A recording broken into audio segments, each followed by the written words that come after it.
RSS मैंने join 2 बार किया। हनुमान जी किस पे गुस्सा हो रहे हैं? वो गुस्सा हो रहे हैं मुसलमानों पे। सावरकर जो है वो अपने आप को एथिस्ट बोलते थे। सावरकर ने हिंदुत्व शब्द को सामने लाया। आप नास्तिक होके धर्मनिरपेक्ष भी हो सकते हैं, जैसे भगत सिंह थे। इवन आर्य समाज ने भी मूर्ति पूजा का विरोध किया था। आजकल फिल्में बनने लगी, प्रोपेगेंडा आधारित फिल्में। आरएसएस का एक विंग ऐसी फिल्मों के साथ जुड़ा है। टेररिस्ट अटैक हो, कोई भी ऐसा बम ब्लास्ट हो, ये ज़रूर किसी मुस्लिम ने किया होगा। मक्का मस्जिद में ब्लास्ट हुआ, बहुत मुसलमान मारे और आरोप लगाया गया कि ये मुसलमानों ने किया है। तो उनको किस हिसाब से आप देशद्रोहियों की कैटेगरी में डाल सकते हो? कि मुस्लिम लीग ये मुसलमानों की प्रतिनिधि नहीं थी।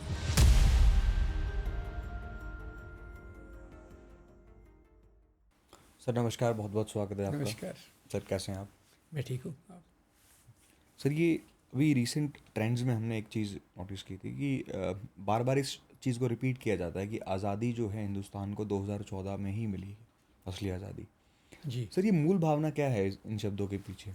देखिए, मूल भावना ऐसी है कि ये 2014 की जो बात करते हैं, उनको लगता है कि 2014 के बाद हिंदू राष्ट्र बनने की संभावना और यात्रा शुरू हो गई है।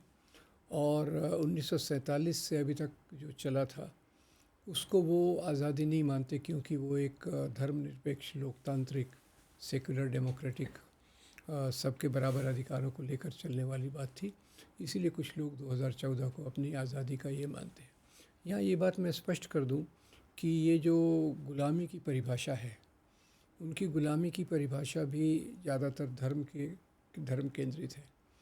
क्योंकि हमारी गुलामी वास्तव में शुरू होती है अंग्रेज़ों के आने के बाद। अब गुलामी की परिभाषा मैं कैसे करता हूँ? मेरी समझ ऐसी है कि जब हमारे देश का शासन बाहर से चलाया जाए और हमारी संपत्ति को लूटकर बाहर ले जाए, वो एक गुलामी होती है। जो यहाँ ख़ास तौर से मुस्लिम राजाओं का पीरियड रहा है, उसको भी ये गुलामी मान के चलते हैं, जो गलत है। क्योंकि मुस्लिम राजा आए, यहाँ बस गए, यहीं राज किया उन्होंने, उनके सलाहकार भी यहीं के थे, उनको कोई बाहर से निर्देश नहीं दे रहा था। और जिन्होंने यहाँ राज किया वो यहाँ की संपत्ति लूटकर बाहर नहीं ले गए। तो हमारी वो गुलामी का पीरियड नहीं था। और 1947 के बाद जो हुआ, भारतीय संविधान उसके बाद लागू हुआ, तो वो भी एक ऐसा पीरियड था जिसमें हम खुद का नियंत्रण कर रहे थे। तो वो भी कोई गुलामी का पीरियड मानना गलत है। सर इसमें एक चीज़ और देखी गई है, जो हिंदुत्व एजेंडा है, पॉलिटिकल एजेंडा, जी वो आजकल बहुत ज़्यादा जो है वो फेमस हो गया है और ये एक नई तरह की पॉलिटिक्स जो है सामने आती है। हर इंसान चाहता है कि उसी का पार्ट होना। जैसे दिल्ली में भी हमने रिसेंटली देखा जी कि जैसे बीजेपी श्री राम के ऊपर पॉलिटिक्स करती है, तो दिल्ली में एक अल्टरनेट निकाला गया कि हनुमान के ऊपर पॉलिटिक्स की जाए। अब यहाँ लेफ्ट और राइट की तो बात ही खत्म हो गई, यहाँ तो एक ही तरह का एजेंडा पॉलिटिक्स में शुरू हो गया। तो ये क्या है कि कैसा सेंटर बन गया ये हिंदुत्व पॉलिटिक्स का? देखिए, आज़ादी के आंदोलन के दौरान एक तरफ तो वो लोग थे जिन्होंने अंग्रेज़ों के ख़िलाफ़ लड़ाई की, भगत सिंह जैसे लोग हो गए, भारतीय राष्ट्रीय कांग्रेस हो गई, कम्युनिस्ट पार्टीज़ हो गई।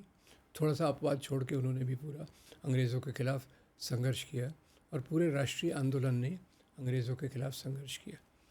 पर उस समय दो प्रवाह थे जो अंग्रेज़ों की एक प्रकार से चमचागिरी कहो या गुलामी, उनकी बातों पे चल रहे थे।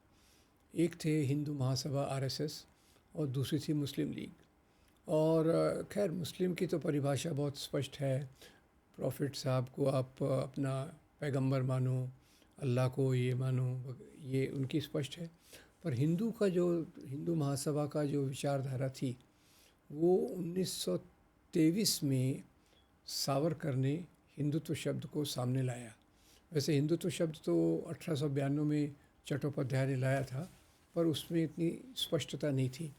1923 में सावरकर ने जब ये शब्द लाया तो उन्होंने कहा यहाँ के ब्राह्मणवादी मूल्य, आर्य नस्ल और सिंधु से सागर तक की ज़मीन, इसको मिला के हिंदुत्व बनता है, जो हिंदू धर्म नहीं है।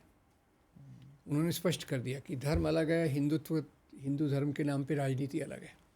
तो ये जो पिछले सालों से दक्षिणपंथी प्रभाव बढ़ा है, क्योंकि 1980 के बाद से अगर आप देखें तो वो शाहबानो और उसके बाद राम मंदिर के मामले के बाद हिंदुत्व की राजनीति काफ़ी मजबूत होती गई। बाबरी मस्जिद को गिराया गया, फिर लव जिहाद के नाम पे अत्याचार हुए, फिर दूसरी चीज़ों पे भी, बीफ के नाम पे भी ये हुआ। मेनली ऐसे मुद्दे उठाए गए और वहाँ से बीजेपी की जो ताकत थी वो बढ़ने लग गई। इसके पहले ये भी बता दूं कि ये जो भी मुद्दे हुए, राम मंदिर का हो, गाय बीफ का हो या लव जिहाद का हो, उसके कारण दंगों का होना बढ़ना पहले से बढ़ता गया, समाज में ध्रुवीकरण हो गया और ध्रुवीकरण के कारण हमेशा बीजेपी सत्ता में ज़्यादा आ जाती है। तो बीजेपी सत्ता में आती है, उसी के साथ साथ इन्होंने मीडिया पर कब्ज़ा 2003 से ही जब मोदी जी गुजरात के चीफ मिनिस्टर थे, उन्होंने मीडिया हाउस के जो मालिक थे उनको ब्लैंक चेक दिए। ब्लैंक चेक यानी आपको जो करना है करो, सिर्फ हमारी पार्टी को चंदा देते रहो।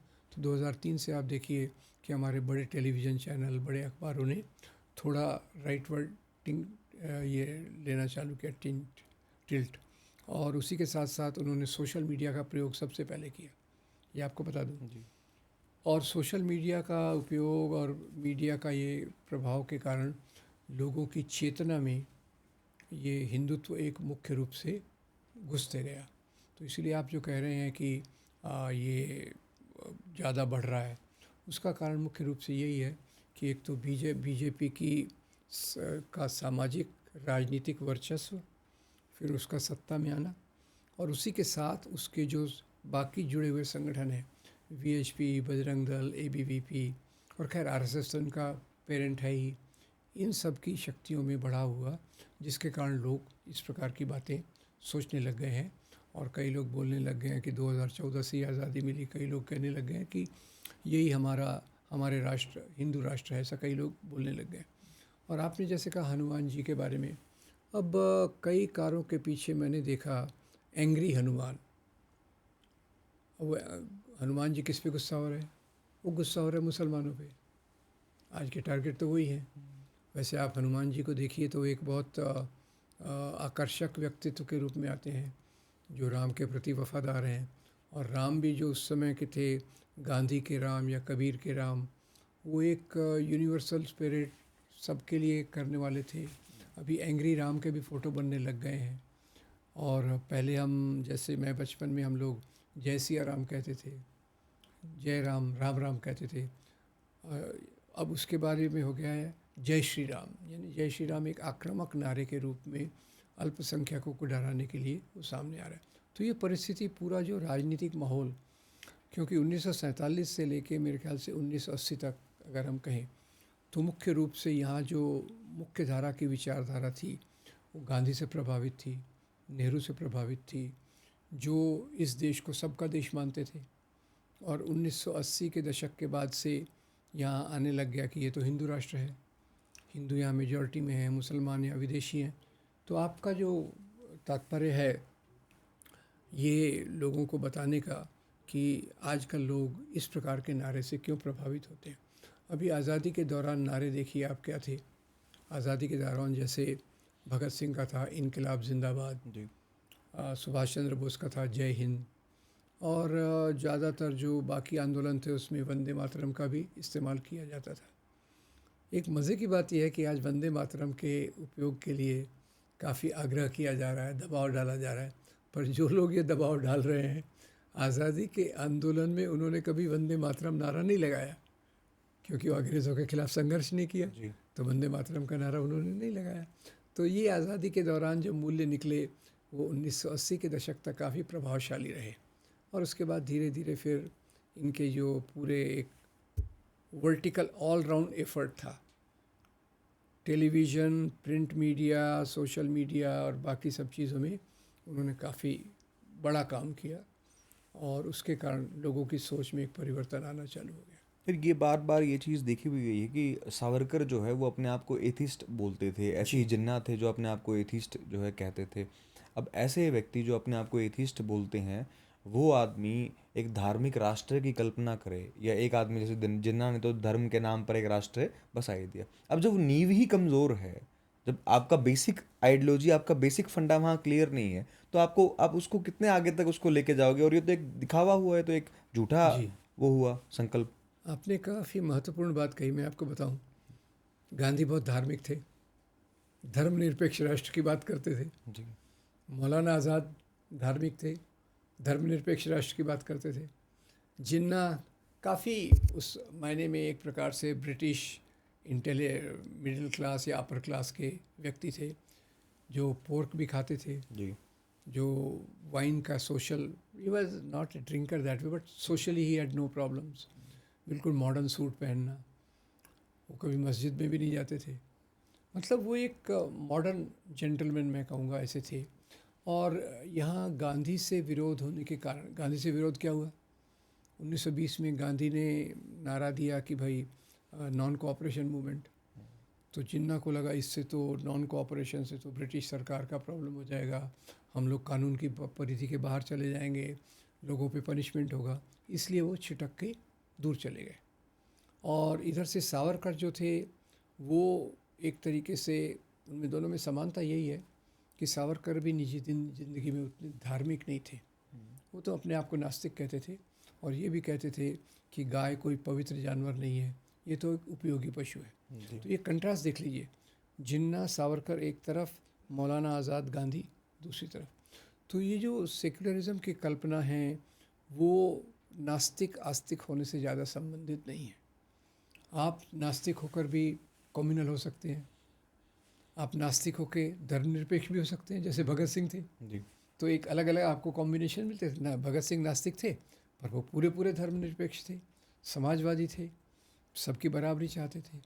और ये लोग नास्तिक तो थे, या इवन जिन्ना साहब भी कोई बहुत ज़्यादा, वो तो उन्होंने देखा कि भाई ये पॉलिटिक्स में ये स्लॉट खाली है कि मुस्लिम लीग के पास कोई लीडरशिप नहीं है and I can provide the leadership. तो उन्होंने कहा था कि मैं जो कहूँगा वो फाइनल है, I will be the sole spokesman.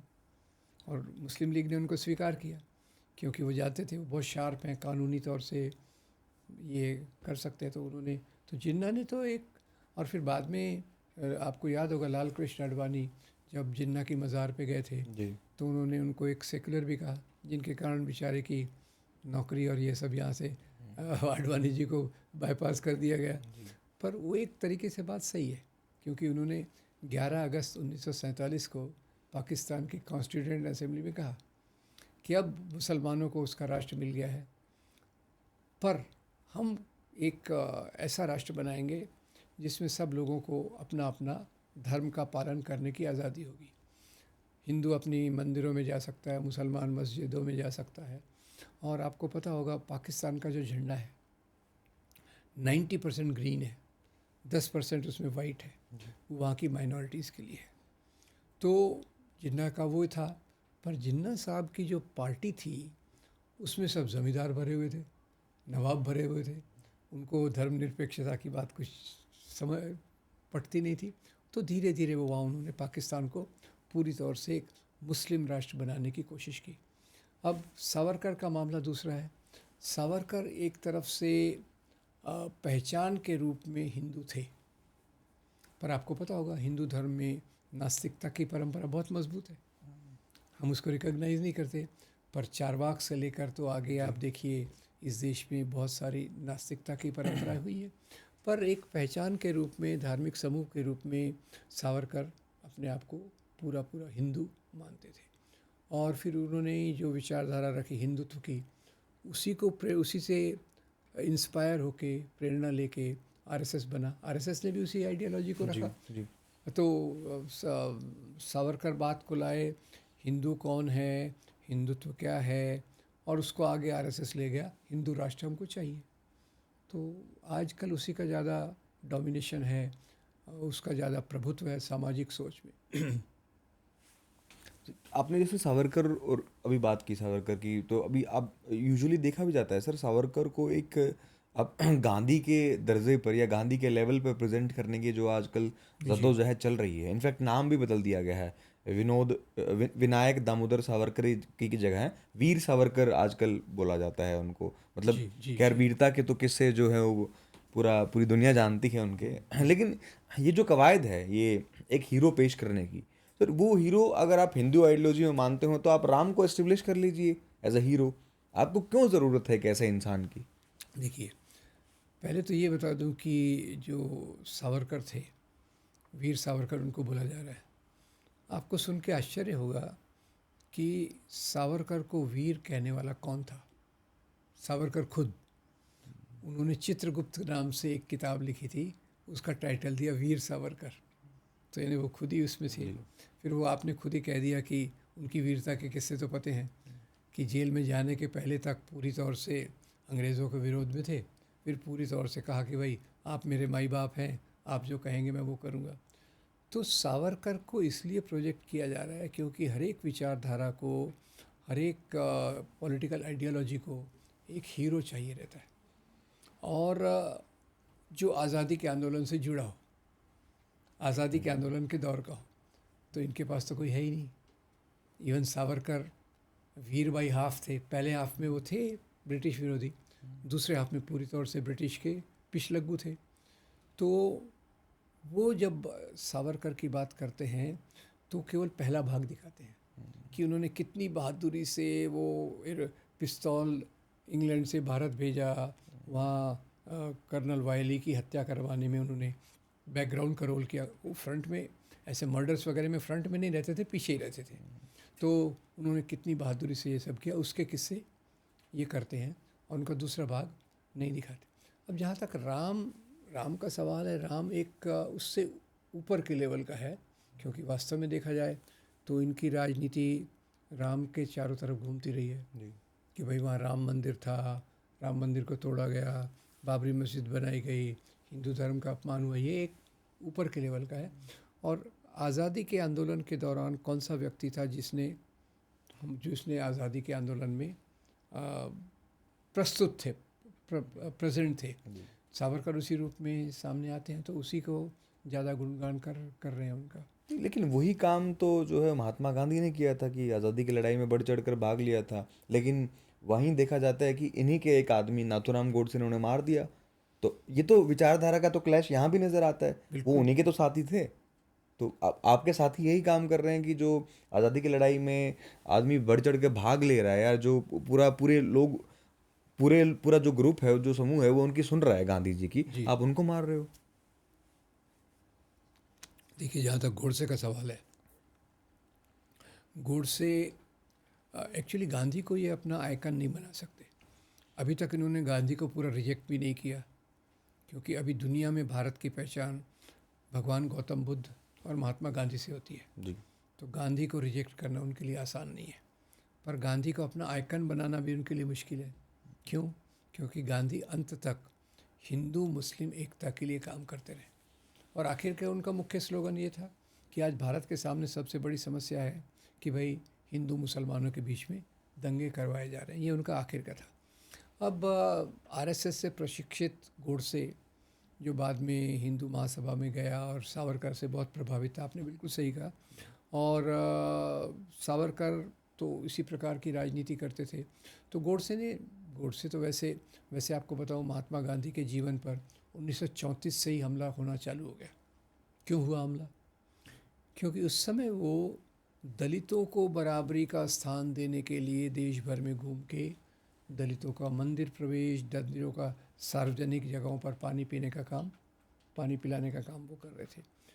वहाँ से इनको काफ़ी बेचैनी हुई, क्योंकि आपको एक बात बताऊं, भले ही आरएसएस बीजेपी दलित के बारे में कुछ भी कहे, ये उनकी बराबरी नहीं चाहते, अलग अलग तरीके से उसको सबवर्ट करना चाहते हैं, उसको डिफ्यूज़ करना चाहते हैं।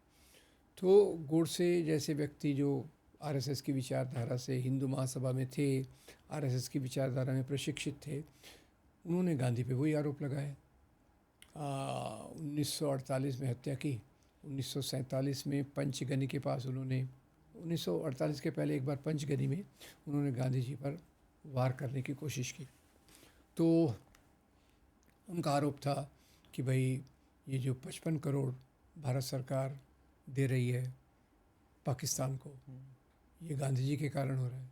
वैसे मैं यहाँ विस्तार में बता दूं कि ये 55 करोड़ कोई गांधी जो कह रहे थे वो एक नैतिकता के आधार पे कह रहे थे, कोई वो भारत का पैसा नहीं था, वो पैसा पाकिस्तान का था। पैसा पाकिस्तान का कैसे था कि भाई जब भारत पाकिस्तान के विभाजन करने की बात हुई तो ट्रेजरी में जो पैसा था रिज़र्व बैंक में, वो पॉपुलेशन के अनुपात से बांटा गया। तो वहाँ के लोगों के टैक्सेस जो कलेक्ट किए गए थे उस हाँ, नहीं भाई आप आज देश के पास करीब 360 करोड़ है। पाकिस्तान की पॉपुलेशन उसमें 35% है या 25% है, तो इसका उतना परसेंट उसको मिलेगा। तो पूरा आंकड़ा जो आता था वो 120 करोड़ पाकिस्तान के हिस्से में आता था। तो इसी के पहले आज़ादी के पहले ही 65 करोड़ उनको भेज दिया गया था। कराची का रिज़र्व बैंक जो था वहाँ भेज दिया गया था, तो बाकी रह गया 55 करोड़। 55 करोड़ भेजना था। अब 55 करोड़ भेजने में क्या हुआ, उसी बीच कश्मीर उस समय इंडिपेंडेंट था। पाकिस्तान ने उस पर हमला किया कि भाई ये तो मुस्लिम है तो पाकिस्तान में मिलना चाहिए। पर उस समय तो कैबिनेट के कई लोगों ने कहा पाकिस्तान को ये पैसा दिया तो वो हमारे खिलाफ यूज़ करेगा। तो गांधी जी ने अपनी एक नैतिक राय दी कि ये पैसा है पाकिस्तान का, नैतिक रूप से उसका है, और अगर हमने ये नहीं दिया तो दुनिया के क्षेत्र में जो हम प्रवेश कर रहे हैं, हमारी साख उसमें बहुत गिर जाएगी और हम पे कोई विश्वास करेगा नहीं। इसलिए जिसका पैसा है उसको देना चाहिए। गांधी जी ने केवल आग्रह किया और फिर पूरे कैबिनेट ने स्वीकार करके उनको दिया। तो गोडसे का एक ही आर्गुमेंट था। गोडसे का दूसरा आर्गुमेंट था कि गांधी काफ़ी मुस्लिम परस्त हैं, क्योंकि नोआखाली में और दूसरी जगहों पे जहाँ मुसलमानों पे ज़्यादा हमले हो रहे थे वो बचाने की कोशिश कर रहे थे। पर ये जो थी, केवल जैसे रहता है ना कि आप अगर एक विचारधारा में बहुत अंधे हो गए तो आपको दूसरे व्यक्ति जो आपसे थोड़े भी असहमत होते हैं वो आपके विरोध में लगते हैं। जैसे मैं ये गांधी जी के बारे में बता दूं कि उनको मुस्लिम परस्त जो कहा जाता है, अभी अभी वो फ्रीडम एट मिडनाइट का सीज़न 2 चल रहा था, देखिएगा कभी आप लोग, सब ने देखना चाहिए। उसमें गांधी जी से उनके प्यारे लाल और दूसरे उनके सेक्रेटरी पूछते हैं कि भाई अब क्या प्रोग्राम क्या है। तो बोले अभी अपन 6 फरवरी 1948 को पाकिस्तान जाएंगे। अरे बोले पाकिस्तान तो अलग देश बन गया है। बोले देश बन गया है तो क्या है, वहाँ मुसलमान जो हैं वो हिंदुओं और सिखों पे अत्याचार कर रहे हैं। हिंदू और सिखों पे अत्याचार रोकने के लिए मुझे पाकिस्तान जाना है, जो होगा देखा जाएगा। उसके पहले उनकी खैर हत्या कर दी गई, वो बात अलग है।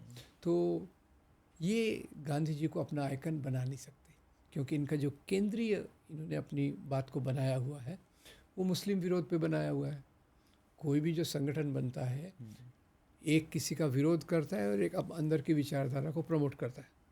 तो आरएसएस और हिंदू राष्ट्र की आइडियोलॉजी में मुस्लिम क्रिश्चियन विरोध एक है और मनुस्मृति के मूल्य दो हैं। मनुस्मृति के मूल्यों को लाना है और अपने को मजबूत करने के लिए मुसलमान और क्रिश्चियंस के खिलाफ नफ़रत फैलाना है। तो इसलिए गांधी को तो वो इग्नोर नहीं कर सकते, तो इसलिए कहीं कहीं उनके हाथ में झाड़ू पकड़ा देते हैं, ऊपरी ऊपरी बात भी कर देते। पर आपको ये भी बता दूं कि आजकल वो गांधी जी के खिलाफ छुपा हुआ प्रोपेगेंडा भी बहुत कर रहे हैं। गांधी जी ने ये गलत किया, गांधी जी का ये था वो था वगैरह वगैरह, तो उनके खिलाफ भी प्रोपेगेंडा धीरे धीरे धीरे चालू हो गया। नेहरू के खिलाफ तो बहुत पहले ही से बहुत प्रोपेगेंडा है, अब गांधी के खिलाफ भी चालू हो रहा है। एक किताब भी लिखी जा चुकी है 97 ब्लंडर्स ऑफ जवाहरलाल नेहरू, इस प्रकार की। सर खैर ये जो आपने बात की, अब सर ये आपने कहा कि मुस्लिमों के खिलाफ जो इनका प्रोपेगेंडा है वो पहले से ही चलता आ रहा है, लेकिन सर यहाँ भी एक प्रॉब्लम नज़र आती है। इन्हीं के नेता डॉक्टर श्यामा प्रसाद मुखर्जी जिन्ना के साथ मिलके बंगाल और सिंध में सरकार चलाते थे। तो अब प्रोपेगेंडा अगर आपका है, आपको वहाँ प्रॉब्लम है, तो वो भी पूरी रहे ना। मतलब वहाँ भी आप प्रॉफिट देख रहे हो कि प्रॉफिट अगर हो गया, कुछ मिल गया, हमें सत्ता मिल गई, तो हम फटाफट उनके पाले में शामिल हो जाएंगे। देखिए यहाँ एक बात आपको बताता हूँ कि मुस्लिम लीग ये मुसलमानों की प्रतिनिधि नहीं थी, हिंदू महासभा आरएसएस ये हिंदुओं की प्रतिनिधि नहीं थी। और जो भी सांप्रदायिक लोग होते हैं, कम्युनल पॉलिटिक्स वाले, वो उनका आपस में विचार बहुत मिलते हैं। उनको इससे कोई लेना देना नहीं होता कि वो मुसलमान है मैं हिंदू हूँ, वो इससे फ़र्क नहीं पड़ता।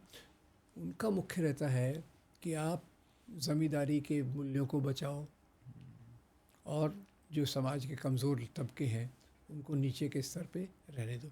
इसलिए श्यामा प्रसाद मुखर्जी ने बंगाल में, सिंध में, नॉर्थ वेस्ट फ्रंटियर प्रोविंस ने उस समय हिंदू महासभा जो थी वो मुस्लिम लीग की मिनिस्ट्रीज़ में शामिल थी। जैसे जो आज़ादी का जो समय था उस समय जैसे मुस्लिम जो लोग थे वो पाकिस्तान की तरफ भी गए, बहुत सारे हिंदू भी गए, पर मेजोरिटी जो है मुसलमान जो है वो ज़्यादा उस साइड गए। अब जो यहाँ मुसलमान जो बच गए, जो भारत जिन्होंने चुना रहने के लिए, हिंदुस्तान जिन्होंने चुना, अब ये समझ नहीं आता सर उनको किस हिसाब से आप देशद्रोहियों की कैटेगरी में डाल सकते हो, या हर बात पर उन्हें ये कह सकते हो कि तुम्हें एक राज्य अपना, तुम्हें एक देश अपना मिल गया, तुम वहाँ चले जाओ। पहली बात तो देश उनको मिल गया के बारे में समझना चाहिए। जो माउंटबेटन प्लान था, माउंटबेटन प्लान ऐसा था कि मुस्लिम मेजॉरिटी एरिया में पाकिस्तान बनेगा और बाकी एरियाज़ में हिंदू मुसलमान दोनों रहेंगे। मतलब ये ऐसा नहीं था कि भारत हिंदू राष्ट्र बनेगा और पाकिस्तान मुस्लिम राष्ट्र बनेगा। पाकिस्तान मुस्लिम राष्ट्र बनेगा पर भारत एक सेकुलर राष्ट्र बनेगा जिसमें सभी धर्म के लोग रहेंगे। इसलिए मुसलमानों को एक देश बन गया। इसको कहते हैं एक्सचेंज ऑफ पॉपुलेशन, कि सब मुसलमानों को वहाँ भेज दो। ये अब देखिए उस समय भी देश में करीब 25% मुसलमान पूरे भारत में थे। उसमें 12.5% पाकिस्तान के एरिया में थे, ईस्ट पाकिस्तान, वेस्ट पाकिस्तान। बाकी 12.5% पूरे भारत में फैले हुए थे। क्या आप इतने लोगों को ट्रांसफ़र कर सकते हैं? ये इस बात को इसलिए कैंसिल कर दिया गया कि जिसको भारत में रहना है उसको भारत में पूरे अधिकारों के साथ, पूरी इज्जत के साथ, बराबर की नागरिकता के साथ रहने का अधिकार होगा। ये बात उस समय स्वीकार कर ली गई थी। पर खैर, क्योंकि उस समय आरएसएस जितनी थी, उस समय भी आरएसएस ने मुसलमानों के ख़िलाफ़ प्रोपेगेंडा चालू कर दिया था। कैसा प्रोपेगेंडा? कि उस समय पहले उन्होंने मुसलमानों के प्रति नफ़रत भरने के लिए, आखिर ये बात मुस्लिम लीग ने भी हिंदुओं के ख़िलाफ़ नफ़रत फैलाई। ये आप जो बोल रहे थे ना, दोनों मिलकर सरकार बनाते हैं, कई बार मैं एक शब्द इस्तेमाल करता हूँ, चोर चोर मौसेरे भाई। जी जी। दोनों का विचारधारा का आधार एक रहता है। मुस्लिम लीग हिंदुओं से नफ़रत, हिंदू महासभा आरएसएस नहीं, मुस्लिम लीग हिंदुओं से नफ़रत, हिंदू महासभा आरएसएस मुस्लिम से नफ़रत। ये उनका एक पैटर्न रहता है जिसमें कोई सच्चाई नहीं रहती। तो आपका जो सवाल है उसका यही है कि भाई ये इनके क्योंकि मूलभूत मूल्य जो है वो इन्होंने मुसलमानों के ख़िलाफ़ नफ़रत पहले फैलाई कि भाई मुसलमान राजा कितने ख़राब थे। औरंगज़ेब का नाम बार बार आता है, बाबर का नाम बार बार आता है, उस पर भी हमने विस्तार से बात की हुई है। और फिर आज के समय में उन्होंने बात करना चालू कर दिया कि इनके तो बच्चे बहुत होते हैं, ये तो मेजॉरिटी बन जाएंगे, जो पूरी तौर से झूठ है। क्योंकि अभी फर्टिलिटी रेट मुस्लिम महिलाओं का भी कम हो रहा है। फर्टिलिटी रेट यानी एक महिला अपने जीवन में कितने बच्चों को जन्म देती है। तो पहले आज़ादी के समय तो अशिक्षा थी, उस समय तो हर एक परिवार में आप देखिए 4 चाचा, 3 मौसी, 5 बहनें, 6 भाई, ये सामान्य बातें थी। तो बाद में शिक्षा के प्रभाव के कारण आज अगर देखिए तो हिंदुओं में आज फर्टिलिटी रेट 2.1 के आसपास है और मुस्लिम परिवारों में ये 2.4 है। पहले कितना था? 4 के करीब था। तो उनमें भी कम हो रहा है, इनमें भी कम हो रहा है।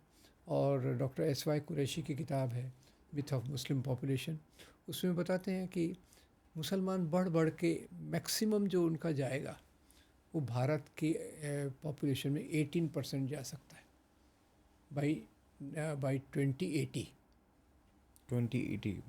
तक 18% जा सकता है। उससे ज़्यादा मुस्लिम पर, क्योंकि मुसलमानों का रेट ऑफ फर्टिलिटी में डिक्लाइन हो रहा है, ये डिक्लाइन काफ़ी तेज़ी से हो रहा है, और हिंदुओं की फर्टिलिटी रेट में भी डिक्लाइन हो रहा है। तो दोनों एक लेवल पे आके स्टेबल हो जाएंगे, ऐसा उन्होंने मैथमेटिकल मॉडलिंग, जो पॉपुलेशन के पैटर्न्स हैं डिकेड बाय डिकेड, उसका मॉडलिंग करके इस बात को बताया। तो ये बात फिर उन्होंने 4 बीवियाँ 20 बच्चों का भी बहुत प्रचलित है। फिर वो 9/11 के बाद अमेरिकन मीडिया ने शब्द पॉपुलराइज कराया इस्लामिक टेररिज्म, उसके कारण उनका और भी हुआ। और 2006 और 8 के बीच में बहुत सारे टेररिस्ट एक्ट थे जिसमें कई लोग इन्वॉल्व थे। अब सच्चाई कुछ और ही है, पर ज़्यादा दोष तो, एक आपको उदाहरण देता हूँ कितना प्रोपेगेंडा था। हैदराबाद में मक्का मस्जिद ब्लास्ट में मक्का मस्जिद में ब्लास्ट हुआ, बहुत मुसलमान मारे गए और आरोप लगाया गया कि मुसलमानों ने किया है। फ्रंट पेज पे मुस्लिम टेरर ग्रुप्स अटैक मक्का मस्जिद हैदराबाद। एक साल तक मुकदमा चला और जितने मुसलमानों को पकड़ा था किसी के खिलाफ भी कोई सबूत नहीं मिला। पहली बार जो खबर आई थी फ्रंट पेज पे आई थी, दूसरी जो खबर आई थी वो पेज नंबर 6 में बॉटम में छोटे कॉलम में आई थी।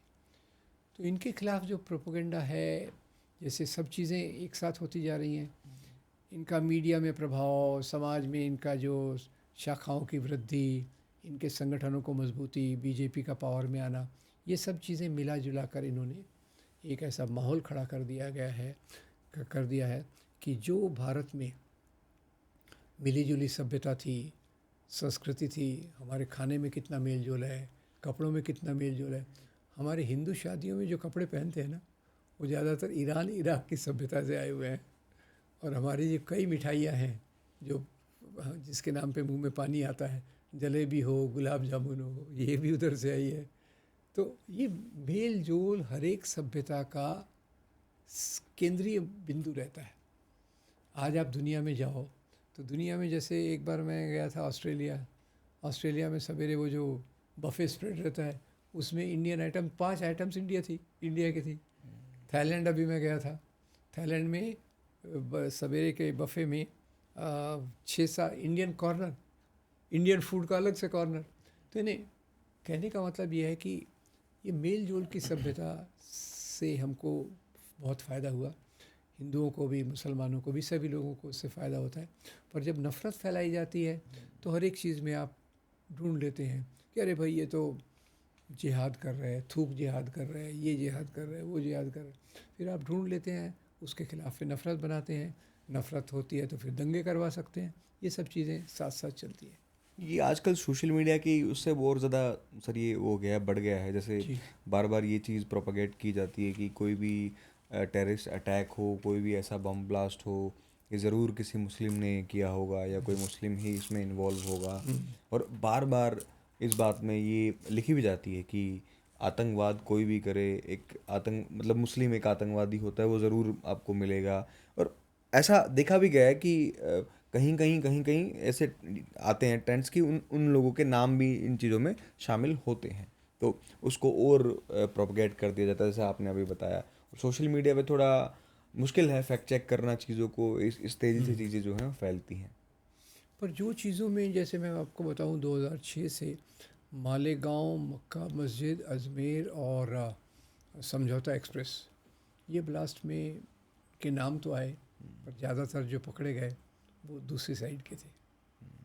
ये 4 का ब्लास्ट का मैं आपको बताता हूँ। पर वो एक मीडिया की आदत हो गई है कि अगर आतंकवाद है तो मुस्लिम होना ही चाहिए। तो जैसे मैंने मक्का मस्जिद का उदाहरण दिया, सेकंड डे बराबर न्यूज़ आ गई कि इसमें इतने मुस्लिम हैं और इतने मुस्लिम मारे गए भी मुस्लिम हैं और बॉम्ब ब्लास्ट करने वाले मुस्लिम हैं। ये लॉजिकल है सकता है क्या कभी? और वो सब मुस्लिम छूट गए।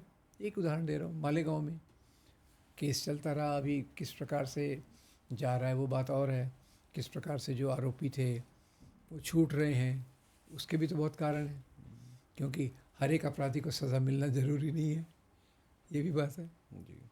तो जैसे एक मुस्लिमों की एक स्पेशल इंडिया में एक पार्टी है जो ओवैसी, जिनको असुद्दीन ओवैसी जो चलाते हैं उस पार्टी को। अब कहीं ना कहीं वो एक तरह से मुस्लिमों की बीजेपी, जैसे हिंदुओं की, अब हिंदुओं के लिए हम बीजेपी बोलते हैं तो वो मुस्लिमों की एक वो बीजेपी है। लेकिन ऐसा देखा जाता है कि ये चीज़ जो है, ये जितना ही हिंदुओं में ये बेवकूफ़ी नज़र आती है कि समझ नहीं आता कि धर्म के नाम पर और कम्युनिटी के नाम पर आपके साथ क्या खिलवाड़ हो रहा है, वो कहीं ना कहीं मुस्लिमों में भी सेम उस प्रकार की चीज़ उनके साथ होती है। तो ये पक्ष जो है ये इन चीज़ों को क्यों नहीं समझ पाते? नहीं, ये बहुत अच्छा पॉइंट है आपका कि ओवैसी को समझने की मैं भी कोशिश कर रहा हूँ, क्योंकि अगर आप उनके भाषण देखिए, बाकी चीज़ें देखिए, तो काफ़ी वो संविधान से मिलती जुलती बातें करते हैं, आप ख्याल कीजिएगा। पर वो गलती कहाँ करते हैं कि जहाँ उनके अलायंस से, उनके कैंडिडेट खड़ा करने से बीजेपी जीत सकती है, उसमें वो खड़े हो जाते हैं, ये रियलाइज़ किए बगैर कि मैं यहाँ जाऊँगा तो बीजेपी मजबूत होगी, इस बात का वो ख्याल नहीं रखते। यूपी में भी ऐसा ही हुआ, बंगाल में भी ऐसा हुआ। तो वहाँ उनका प्रॉब्लम है। और उनके छोटे भाई साहब जो हैं वो तो बहुत नफ़रती स्पीच देते हैं। मैं आपको बताऊं, एक बार उन्होंने स्पीच दी थी कुछ कि भाई 20 मिनट के लिए अगर पुलिस और मिलिट्री को हटा दिया जी तो हम निपट लेंगे। और मैं एक बार दूसरे एक जगह पे गया था लेक्चर देने, तो वो जो वहाँ का हिंदुत्व वाला कार्यकर्ता था उसने अपने वीडियो पे मुझे वो क्लिप दिखाया, बोल देखो ऐसे होते हैं मुसलमान। अब ओवैसी भी कोई भारतीय मुसलमानों का प्रतिनिधित्व करता है ऐसा मुझे नहीं लगता। अभी बीजेपी को देखिए आप, मैक्सिमम कितने वोट मिले हैं, कितने परसेंट वोट मिले हैं। कभी भी वो 50 के आसपास तो गए ही नहीं है। पावर में आना तो अलग बात है। ओवैसी को भी कोई, कुछ मुसलमान नौजवानों को लगता है यार हम मुसलमानों पे इतना अत्याचार हो रहा है, कोई तो हमारे लिए बोल रहा है, इसलिए वो ओवैसी के लिए खड़े होते हैं। नहीं तो ओवैसी बोलने में ठीक है, करने में प्रॉब्लम है। उनके भाई साहब तो जो नफ़रती बयान देते हैं उससे बीजेपी को और बारूद मिलता है। बीजेपी, बारूद शब्द निकाल दीजिए, बीजेपी को और शक्ति मिलती है। उसी आधार पे वो प्रोपेगेंडा करते हैं। तो कहीं ना कहीं नजर आता है कि बीजेपी की जो इंटरनल टीम है इलेक्शन मैनेजमेंट वाली, या फिर अब मोदी जी को ही ले लीजिए, या सीनियर लीडरशिप है, वो और असदुद्दीन ओवैसी जो है एक साथ बैठकर चाय पे चर्चा करते हैं और प्लानिंग तैयार करते हैं कि आगे 6 महीने या 1 साल में किस तरह क्या क्या बोलना है, क्या क्या करना है। इस पे मैं कमेंट नहीं करूँगा। उनका आपस में कोऑर्डिनेशन कैसे होता है वो तो वो ही जाने। आई डोंट नो अबाउट वो चाय पे चर्चा करते हैं या किस पे चर्चा करते हैं, आई डोंट नो। सर, जब आपने एक बार ये चीज़ स्वीकार की थी कि आपने आरएसएस जो है वो ज्वाइन किया था, जब आपने आरएसएस ज्वाइन किया था उस समय पर और इस समय पर आपको आरएसएस में क्या बदलाव नज़र आते हैं, क्या लगता है आपको कि देखिए आरएसएस मैंने ज्वाइन 2 बार किया। एक बार जब मैं 8-9 साल का था, तब मैं गर्मियों की छुट्टियों में शाम को वहाँ खेलने जाता था, बाकी कुछ नहीं। फिर मैं ज़्यादातर प्रभाव में आया गांधी जी के, नेहरू के। तो फिर 13-14 साल का हुआ, तब तक मेरे में अंदर ये विचार काफ़ी आ गए थे गांधी के बारे में, नेहरू के बारे में। और तब तक मैं थोड़ा भगत सिंह को देखना चालू कर दिया था। यानी मेरी बहुत आदत थी पढ़ते रहने की और विचारों को लेने की। तो मैं आरएसएस में गया, मतलब ऐसा था कि बचपन में तो गए अनकॉन्शियसली, खेलना कूदना, कबड्डी खेला, हुतू खेला, आ गए। जब मैं 13-14 साल का था तो मेरा जो सबसे प्यारा तो उस जीवन में रहा है वो आरएसएस जाता था। उसने मेरे को बोला कि भाई चलो आरएसएस में खेलने कूदने में बड़ा मज़ा आता है। मैंने कहा चलो। एक दिन गए, एक ही दिन गया, एक दिन खेला कूदा। बाद में वो जो वहाँ थे प्रचारक महोदय बातचीत करने लगे कि नेहरू ने कश्मीर में कितनी गलती की, नेहरू के कारण कश्मीर का भाग पाकिस्तान में चला गया, गांधी ने तो देश को बर्बाद कर दिया। ऐसा 4-5 लाइन वो बोला। वो मेरा आखिरी दिन था आरएसएस में, एक ही दिन गया मैं। उसके बाद फिर मैंने कभी आरएसएस जाने की कभी सोची भी नहीं। और मैंने अपने दोस्त को भी कहा तू कहाँ जाता है यार, ये सब उल्टी सीधी बातें बोलते हैं, सब गलत है वगैरह वगैरह। ऐसा वो एक दिन का अनुभव था। RSS as a organisation, as a structure बहुत स्ट्रॉन्ग नज़र आता है। जी। मतलब उनकी जो ज़मीनी पकड़ जो है वो बहुत शानदार नज़र आती है।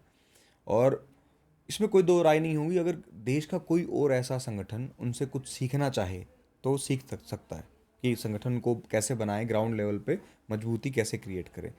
क्या क्या ऐसे पॉइंट हैं जो सीखनी चाहिए जो दूसरे संगठनों को देश में। नहीं, आपसे मैं पूरी तौर से सहमत हूँ जी कि आरएसएस ने जिस प्रकार से संगठन को खड़ा किया वो ज़मीनी स्तर पे लोगों को जोड़ने का काम है। जी नियमित रूप से शाखाएं चलाना, और जो आपके काडर ट्रेन होते हैं उनको इसी काम में लगाना। ऐसा जैसे मैं सोचता हूँ कि हम लोग पिछले 30-40 साल से छोटा मोटा काम कर रहे हैं, पर हमारे पास कोई प्रोग्राम नहीं है जो हम अपने दोस्तों को दे सकें। इनके पास प्रोग्राम है, और प्रोग्राम कभी भी होता है जो ऑर्गेनाइजेशन को ज़िंदा रखता है। तो सवेरे शाखा चलाना, फिर उसके बाद शाखाओं में पूरा अपना लोगों का ब्रेन वॉश, उनका फिर training programme, advance training programme. तो इसके कारण उनकी जो पकड़ है वो ब्रेन वॉश इतना सॉलिड कर देते हैं कि ज़्यादा लोगों की ज़रूरत नहीं रहती जो उन पे सुपरविज़न करें। एक व्यक्ति को ट्रेन करके आपने नॉर्थ ईस्ट में भेज दिया, वो 20 साल से लगा है अपना नमस्ते सदा वत्सले करने में, भगवान राम और बाबर की औलाद औरंगज़ेब ये सब करने में लगा है, और वो अपने जैसे लोगों को और क्रिएट करता है, अपने जैसे लोगों को और काम देता है। तो ये मेरे ख्याल से धर्मनिरपेक्ष आंदोलन ने सीखने की ज़रूरत है कि हम उसको ब्लाइंडली कॉपी तो कर नहीं सकते हैं, क्योंकि वो एक बंद सोच वाला संगठन है। जी। हम खुले सोच वाले लोग हैं, हमको थोड़ा अलग करना पड़ेगा। सीखना ये पड़ेगा कि नियमित रूप से लोक संपर्क चालू रहना चाहिए, और लोक संपर्क के लिए हमारे जो कार्यकर्ता हैं वो बस्तियों में जाएं, लोगों से मिलें, बीच बीच में मिलें, और बीच में उनको थोड़ा सा जो बौद्धिक चीज़ें हैं वीडियोस के माध्यम से, चर्चा के माध्यम से, फिल्मों के माध्यम से, किताबों के माध्यम से, लाइब्रेरीज़ के माध्यम से और बातचीत के माध्यम से वो उनके साथ करें, ये सीखने की ज़रूरत है। क्योंकि जैसे कांग्रेस ने पहले इस प्रकार का संगठन कांग्रेस ने कभी नहीं बनाया जिसको कहते हैं कार्डर बेस्ड। कांग्रेस एक आंदोलन बेस्ड था जी। पर उसमें गांधी जी का आंदोलन इस प्रकार से था जो लोगों के दिल को छू जाता था, तो इसीलिए कोई अलग से ट्रेनिंग करने की ज़रूरत नहीं पड़ी। और आज़ादी के बाद वैसा कोई आंदोलन नहीं किया कांग्रेस ने, उसकी ज़रूरत भी नहीं थी, तो इसलिए ट्रेनिंग की ज़रूरत थी। ट्रेनिंग का काम कांग्रेस में उतना मजबूत नहीं हुआ। हो सकता है 3 महीने में एक बार किसी ने यहाँ प्रोग्राम कर लिया, किसी ने वहाँ प्रोग्राम कर लिया। जैसे किसी मेरे एक दोस्त ने कहा था, आप लोग क्या कर रहे हो कि जंगल में घूम के बीज फेंकते जा रहे हो, वो बीज का आगे झाड़ कैसे बनेगा वो आप सोचते नहीं हो। आरएसएस का मुख्य बात यही है, एक भी बीज डाला बीज डाला तो आगे की झाड़ कैसे बनेगा, उसकी सुरक्षा कैसे करनी है, मतलब कार्डर्स के लिए वो उनका बेहतरीन है, जो दूसरे संगठनों को बहुत सीखने की ज़रूरत है। सर, आज के समय जब हम चारों तरफ देखते हैं, आप चाहे ज़मीनी स्तर की बात कीजिए, चाहे सोशल मीडिया की, चाहे न्यूज़ की, मेन स्ट्रीम की बात कीजिए, एक एक आग नज़र आती है। एक ऐसा नज़र आता है कि जो हेट जो है ना वो इतनी फैल चुकी है। अब अगर हम इसको पॉलिटिकल जो चीज़ें हैं, अब पॉलिटिकल लोगों का तो काम ही लगभग ये होता है कि अब एक के खिलाफ बोलोगे तो दूसरा आपका समर्थन करेगा। अगर आप उसको हटा दें तो आपको क्या लगता है उसके अलावा कि रिलीजियस चीज़ों के कारण ज़्यादा है, ये कास्ट के कारण ज़्यादा है, ये सोशल स्ट्रक्चर की हमारी बहुत बड़ी खराबी है, या फिर हम जनरेशन गैप को समझ नहीं पाते, ये कौन सी ऐसी मूल ऐसी एक प्रॉब्लम है जिसके वजह से ये हेट बढ़ती जा रही है? देखिए, एक तो केवल आरएसएस नहीं ऐसे बहुत सारी चीज़ें हुई हैं जिन्होंने लोगों में अंधविश्वास विश्वास को मजबूती दी है। आपने गीता प्रेस का नाम सुना होगा। जी। कई स्टेशंस पे जाइए, एएच व्हीलर दिखेगा और गीता प्रेस की दुकान दिखेगी। आप जाके टाइटल्स देखिए, भारतीय नारी के कर्तव्य, परिवार चलाने वाले के कर्तव्य, ऐसा वगैरह वगैरह।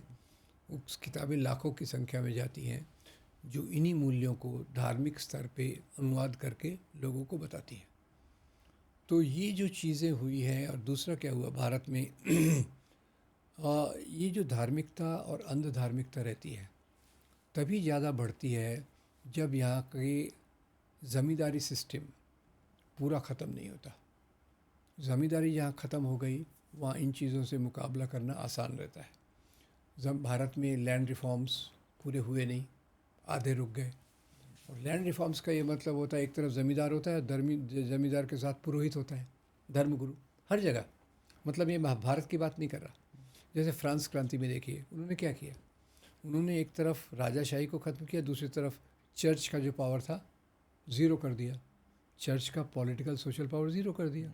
लोग सेकुलर वैल्यूज़ में जी रहे हैं। तो भारत में जो एक तो आर्थिक नीतियों का भी प्रॉब्लम है और सुरक्षा। मेरी समझ ये है कि जहाँ असुरक्षा ज़्यादा होती है वहाँ अंधविश्वास बहुत पनपता है। और इसका मैं एक आपको कंपैरिजन दे देता हूँ। आज एक किताब मैंने पढ़ी थी, नाइगल हैरिस की थी, मैं नाम भूल रहा हूँ, नाम एग्जैक्ट नहीं बता रहा। तो वो उन्होंने एक एम्पिरिकल स्टडी किया और ये बताया कि उन देशों में जहाँ आर्थिक समृद्धि ज़्यादा है, आर्थिक भेदभाव कम है, वहाँ नास्तिकता ज़्यादा बढ़ती है। नास्तिकता और रैशनल थिंकिंग ज़्यादा बढ़ती है। और जहाँ आपका ये होता है गरीबी ज़्यादा है और आर्थिक भेदभाव है, तो फिर वहाँ अंधविश्वास बहुत बढ़ता है। एक आपको बताता हूँ इनसिक्योरिटी के कारण किस प्रकार से ये पूजा पाठ और पुरोहित लोगों का वर्चस्व बढ़ता है। एक तो आपने पीके फिल्म देखी होगी, भले ही लोग उसकी आलोचना करते हैं कि हिंदू विरोधी है, पर उसने मुझे बात बताई कि एग्ज़ाम आए, सब लोग टेंशन में हैं, वो हनुमान जी का भगवान बन गया 5 मिनट में। और मैं खुद के जीवन से एक अनुभव अगर आप परमिट करें तो बताता हूँ जी जी। कि मैं जब 18 साल का था, मुझे लगातार एक के बाद एक 8 महीने तक मैं बीमार रहा।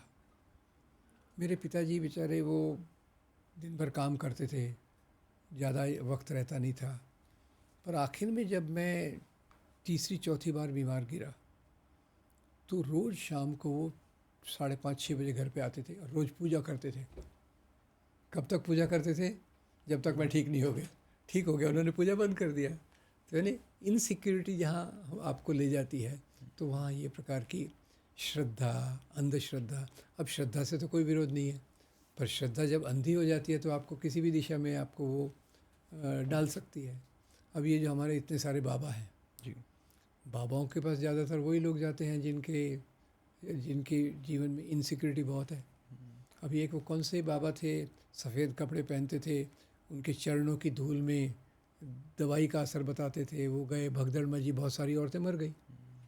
बागेश्वर धाम वाले बाबा, वो तो भाई कि भाई मैं आपका पास्ट भी बता सकता हूँ, ये भी बता सकता हूँ। तो नागपुर में वो गए, डेरा लगाया। तो नागपुर में एक बहुत बड़े मानव अधिकार अंधविश्वास के खिलाफ काम करने वाले कार्यकर्ता हैं, श्याम मानव। श्याम मानव ने उनको चुनौती दी, करोगे तो मैं 10 लोगों को लाऊंगा, उनका अगर पास तुम बता दिए तो मैं तुमको 30 लाख रुपया दूंगा। तीसरे दिन बाबा वहाँ से भाग गए, बोले मैं यहाँ ये काम वहीं कर सकता हूँ जहाँ मैं प्रस्थापित हूँ, इसलिए आप यहाँ आइए तो मैं करूँगा। तो ये एक बहानेबाजी थी। तो और ज़्यादातर आप देखेंगे तो इस पे कुछ स्टडीज़ हुई हैं, और वो स्टडीज़ पे यही है, एक तो पैटर्न बन जाता है। जब तक आप बहुत विचारों से बाहर नहीं निकले तब तक उसी ढर्रे पे चलते रहते हैं, उसी को अच्छा भी समझा जाता है। आप ढर्रे से बाहर निकले तो आपको समझ जाता है कि जैसे इवन आर्य समाज ने भी मूर्ति पूजा का विरोध किया था। अभी हमारे मंदिरों में तो लाइन लगी रहती है, करोड़ों करोड़ों रुपया। हमारे बम्बई में एक गणपति आते हैं 10 दिन के लिए, लाल बाग चा राजा, चा मतलब का लाल बाग का राजा, वो 10 दिन में करीब 15,000 एक करोड़ रुपया जमा होता है। सोना चांदी गहना कैश जमा होता है, लंबी लंबी लाइन रहती है, लंबी भीड़ रहती है। तो ये बाबाओं की जो प्रक्रिया है वो, उसमें सामाजिक असुरक्षितता बहुत है हमारे देश में अभी भी, और अभी तो और बढ़ रही है। आप देखिए पिछले 30 साल में 20 साल में फाइनेंशियल, जैसे ऑक्सफैम रिपोर्ट क्या बताती है कि टॉप 1% लोगों के पास देश की 40% प्रॉपर्टी है, और बॉटम 50% लोगों के पास 10% भी नहीं है। तो आर्थिक असमानता और एब्सोल्यूट गरीबी, ये जहाँ बढ़ते हैं वहाँ बाबाओं का प्रभाव ज़्यादा रहता है। सर जैसे आपने भी जिक्र किया, जो बागेश्वर धाम वाले धीरेन्द्र शास्त्री हैं, अब वो कहीं पंडाल लगाते हैं, वहाँ 50-60 हज़ार लोग इकट्ठे हो जाते हैं, 1 लाख लोग बैठ उनको सुनते हैं, वो पर्ची बनाते हैं कि भाई मैं आपका मुफ्त बताऊँगा। अब हमारी ये बातचीत या हमारी ये कन्वर्सेशन ये किसी ऐसे इंसान के पास पहुंच जाए जो उनका भक्त है, उनका फ़ैन है, उनको मानता है, अब वो ऐसा क्या करे? कुछ ऐसा आप उसको सुझाइए, वो ऐसा क्या करे कि वो उस पर्ची वाले सिस्टम से, उस माइंडसेट से, उस पूरे जाल से बाहर निकल जाए। देखिए, एक तो इसमें महाराष्ट्र में एक बड़ा आंदोलन चला था, अंधश्रद्धा निर्मूलन आंदोलन। क्या नाम था उनका, डॉक्टर, ये जिनकी हत्या की गई थी, दाभोलकर। हाँ ये, हाँ जी, डॉक्टर डॉक्टर दाभोलकर। दाभोलकर।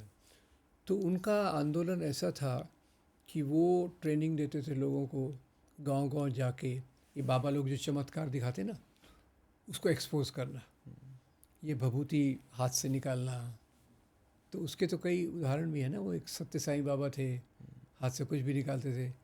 लोगों ने कहा एचएमटी की घड़ी निकालो, बोले वो मैं नहीं कर सकता। लोगों ने बोला तरबूज निकालो, वो मैं नहीं कर सकता। मैं वही चीज़ कर सकता तो यहाँ छुपाई जा सकती है। और बागेश्वर धाम वाले बाबा का भी पूरा रैकेट अभी सामने आया है। कोई आता है तो वो उसके उनके लोग पता कर लेते हैं इसका क्या प्रॉब्लम है, क्या नहीं है। और आजकल फेसबुक में भी कुछ मिल जाता है, कुछ इधर उधर मिल जाता है, तो पूरी जानकारी बाबा जी के पास, 27 साल के बाबा जी के पास पहुंच जाती है। तो जब वो आता है तो वेल इक्विप्ड रहते हैं, तो उनका नाम भी बता देते हैं, उनका ये भी बता देते हैं परिवार में क्या है, उनकी समस्या क्या है। लोग बड़े इम्प्रेस हो जाते हैं। आजकल सर प्रोपागेंडा का एक नेक्स्ट लेवल भी आ गया है। अब आजकल फिल्में बनने लगी हैं, प्रोपागेंडा आधारित जी जी जी। फिल्में। तो पीछे काफ़ी सारी फिल्म, अभी रिसेंटली एक केरला स्टोरी 2 करके एक मूवी आई है जो प्रोपागेंडा आधारित मूवी है। हालांकि अब वो उस मूवी को केरला में कोई नहीं देख रहा है, लेकिन नॉर्थ इंडिया में बहुत ज़्यादा वो दिखाई जा रही है। देख रहे हैं लोग। हाँ, नॉर्थ इंडिया में काफ़ी लोग उसको देख रहे हैं और उस स्टोरी को मान रहे हैं कि वो सच है। अब ऐसी मूवीज़ को कैसे समझा जाए, कैसे पकड़ा जाए कि क्या हमें दिखाना चाहती हैं, क्या बताना चाहती हैं? देखिए ऐसी मूवीज़, ये प्रोपोगंडा मूवीज़ जैसे आपने कहा, बिल्कुल सही बात है। ये शुरुआत तो मैंने वो कश्मीर फाइल्स देखी, जी। केरला स्टोरी 1 देखी, उसके बाद मैंने ये फिल्में देखना बंद कर दिया, क्योंकि ये थोड़ा सा सच लेके उसमें ज़्यादा मिलावट कर देते हैं। केरला स्टोरी 1 में था कि 32,000 लड़कियों को इस प्रकार से जाल में फंसाया गया है। एक्चुअल नंबर था 3 एक्चुअल नंबर था, उन्होंने 32,000 करके दिखाया। और लव जिहाद का एक वो हादिया नाम का एक बहुत फेमस था, अरुण की बेटी की थी, वो तो सुप्रीम कोर्ट तक गई, बोले मैं इस लड़के से प्यार करती हूँ, मुझे शादी करना है, फिनिश। कोर्ट ने उसको ये कर दिया। तो ये फिल्में आने का आज की राजनीति से भी तो संबंध है। और अभी तो मैंने सुना है कि आरएसएस का एक विंग ऐसी फिल्मों के साथ जुड़ा है। ये मैं कंफर्म नहीं कह रहा, पर फिर से मैं इस पर रिसर्च करूँगा। तो इधर से भी उनको प्रेरणा मिल रही है इस प्रकार की फिल्में बनाने की। और जो दक्षिणपंथी विचारधारा समाज में फैली हुई है, दक्षिणपंथी विचारधारा, उसके कारण भी कई लोग ये फिल्में बना रहे हैं। और शुरू में कश्मीर फाइल्स ने खूब कमाई की, तो वो भी एक हो गया भाई, सेंसेशनलिज्म भी है, आम के आम गुठली के दाम। तो उनकी कई लोगों की विचारधारा इससे मिलती जुलती है और पैसा भी मिलता है, तो पाव बारह। सर इन्हीं चीज़ों को थोड़ा आगे बढ़ाते हुए, जैसे आरएसएस जो है वो बार बार मनुस्मृति को प्रमोट करता है, इन चीज़ों को वो करता है, तो क्या भारत की महिला मनुस्मृति को पढ़ना नहीं चाहती, परहेज करना चाहती हैं? मतलब ये तो महिलाओं के सरासर खिलाफ बातचीत है मनुस्मृति में। महिलाओं को तो एक अपना स्टैंड लेना चाहिए उस चीज़ के लिए कि भाई हम ना तो इनकी बात सुनेंगे या फिर मनुस्मृति का दहन करेंगे, इसको जलाएंगे। इस प्रकार की जो चीज़ें वो देखने को नहीं मिलती समाज में। क्या पढ़ाई लिखाई का फ़र्क है कि पढ़ी लिखी नहीं है महिला, या आसानी से किसी जाल में फंस जाती हैं, या पितृ सत्ता का जो समाज है उसका अभी भी जो है वो डंका बोल रहा है कि उसके अलावा कुछ सुनना नहीं है? देखिए, पितृसत्तात्मक समाज तो है, जी। पर आपको एक सकारात्मक बात बता दूं कि जो लड़कियां पढ़ लिख कर आर्थिक रूप से इंडिपेंडेंट हो जाती हैं, उनमें मनुस्मृति के मूल्य ज़्यादा चलते नहीं हैं। उनके खुद की जीवन की जो इच्छाएं, आकांक्षाएं एक व्यक्ति के रूप में रहती हैं, वो सामने आती हैं। और जैसा मैंने दूसरा आपको बताया कि गीता प्रेस जैसी कई प्रकाशन हैं जो इस प्रकार की किताबें निकालते हैं, भारतीय नारी के कर्तव्य, तो मान के चलती हैं हमारा हिंदू धर्म बोलता है इस प्रकार की बातें करो जो मनुस्मृति से हैं। और आपको एक बात बता दूं कि आरएसएस का जो जन्म हुआ, उसमें कई कारणों में से एक मुख्य कारण ये था कि उस समय दलित समाज में ऊपर आ रहे थे, महिलाएं शिक्षा प्राप्त करने लग गई थी, और इस दो से जो परिवर्तन आया उससे समाज काफ़ी हिल गया, आरएसएस काफ़ी बदल गई। आरएसएस बनने की बात उससे हुई कि भाई अगर हम तो ट्रेडिशनली ऐसे थे और ये तो ऐसी चीज़ें आ रही हैं, लड़कियां पढ़ाई कर रही, दलितों को शिक्षा जा रही है, ये तो हमारा समाज ख़त्म हो जाएगा। तो वहाँ से वो आरएसएस की विचारधारा का मूल है। और इनके दूसरे सरसंघ चालक एमएस गोलवलकर ने इस बात को स्पष्ट लिखा कि हमारे पास जो मनुस्मृति का ये है वो तो उसकी तारीफ सब लोग करते हैं, दुनिया में सबसे पहला ये है। और भारतीय संविधान बनने के बाद आरएसएस ने इसका विरोध किया कि भाई इस संविधान में तो कोई भी वो चीज़ नहीं है जो हमारे पास थी पहले, हमारे पास जो पहले से है, मतलब भारतीय से मनुस्मृति। उनका आर्टिकल आया ऑर्गेनाइज़र में आर्टिकल आया कि भाई ये संविधान को भारत की जनता स्वीकार नहीं करेगी, क्योंकि ये इसमें तो हमारे कोई मूल्य है ही नहीं, ये सब विदेशी मूल्य हैं।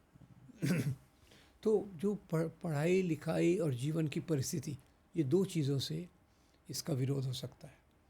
एक, औरतों का सेल्फ डिपेंडेंट होना, क्योंकि अभी तक वो था ना, फाइनेंशियली करियर बनाने की कोई ज़रूरत नहीं है, पति है कमाएगा, हम लोग करेंगे। तो अभी वो विचारधारा पढ़ी लिखी लड़कियों में गायब हो रही है, कम हो रही है। तो उससे ही बदलेगा समाज। ये चीज़ देखी भी गई है और बहुत सारे लोग जो है इसको बोलते भी हैं, बार बार बताते भी हैं इस चीज़ को कि ये जो मनुस्मृति का जो चलन है या ये धार्मिक चीज़ें ज़बरदस्ती थोपने का ये जो चलन है, ये अंग्रेज़ों के समय जो है शुरू हुआ था, खासकर 1857 के बाद की या उसी एरिया के आसपास की ये बातचीत है। तो क्या सर ये आरएसएस वालों को समझ नहीं आता या नॉर्मल लोगों को ये समझ नहीं आता, या ये बात बहुत क्लैरिटी से रखी नहीं जाती कि भाई ये जो चीज़ है ये आपको फंसाने के लिए वापस इस चीज़ को लाया गया है, वरना इस चीज़ का कोई वो नहीं है कि ये तो फिनिश हो चुकी थी लगभग? देखिए, समाज एक हमारा समाज होमोजीनस नहीं है, एक रूपी नहीं है, इसमें अलग अलग रंग रहते हैं।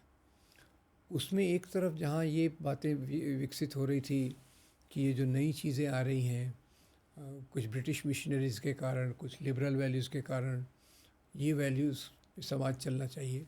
दूसरी तरफ वो लोग भी आ रहे थे जिनको लग रहा था कि हमारे जो पुराने मूल्य हैं वही बेहतरीन है। इसीलिए आप देखिए, उस समय ज्योतिराव फुले भी आते हैं, सावित्रीबाई फुले भी आती हैं, और बाद में राष्ट्रीय आंदोलन जब चालू होता है तो पूरी तौर से डेमोक्रेटिक वैल्यूज़ को लेके चलता है।